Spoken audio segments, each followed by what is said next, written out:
Diana stopped seeing her psychiatrist after Harry's birth. She felt she was better and no longer needed professional help.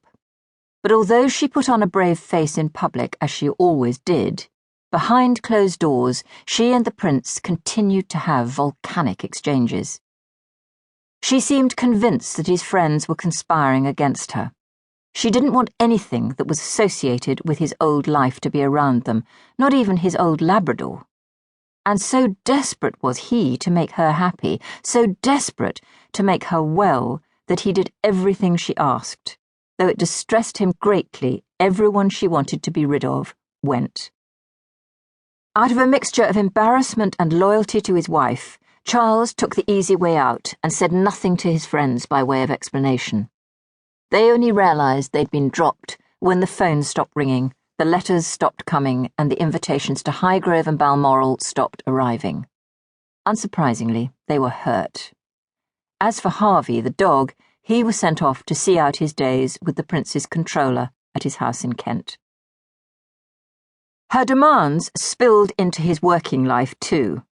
Diana wanted him at home with the children, and after Harry's birth sent Edward Dean, the prince's private secretary, a note to the effect that the prince would no longer be available for meetings at either end of the day because he would be upstairs in the nursery. Dean couldn't believe it. He was an old-school courtier, a barrister and a bachelor, 11 years older than the prince. He had no understanding of what it was like to change a nappy, bath a baby, or read a little boy a bedtime story. New man, he certainly was not, and he was not happy for his boss to become one either. His best times of day with the prince were first thing in the morning and last thing at night. They were the two moments in a normally very busy day when there was some peace in which to talk and to go through vital briefings for the day ahead. But to appease Diana, Charles cut down on his official engagements and on time spent with his private secretary.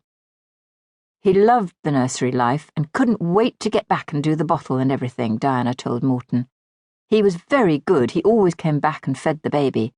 I breastfed William for 3 weeks and Harry for 11 weeks. The press soon noticed that he was doing less and called him work-shy and lazy. He became alarmingly depressed. While his contemporaries were all heading for the peak of their careers, he felt he served no useful purpose.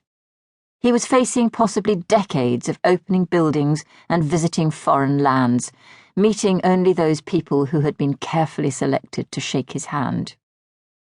Everywhere he turned, there were people in need. Often the solutions seemed simple, but nobody seemed to be addressing them, and he was being told he must not get involved.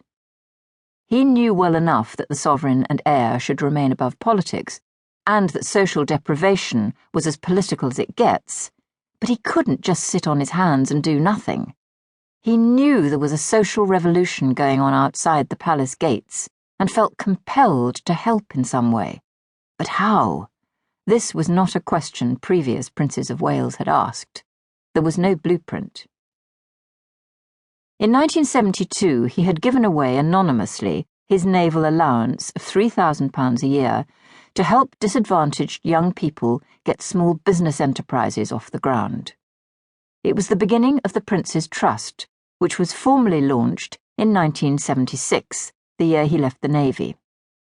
What started as a few ideas scribbled on the back of an envelope has grown into the UK's leading youth charity with a multi-million-pound income.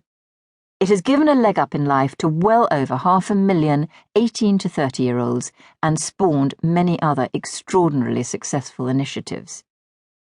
It took courage to keep addressing the ills of society when newspaper headlines, his father, and his most senior advisers were all telling him he should keep out of it.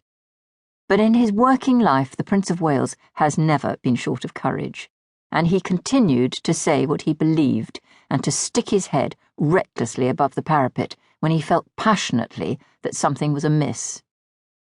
In the year of Harry's birth, he took almost the bravest risk of all. Against the backdrop of terrifying race riots, he accepted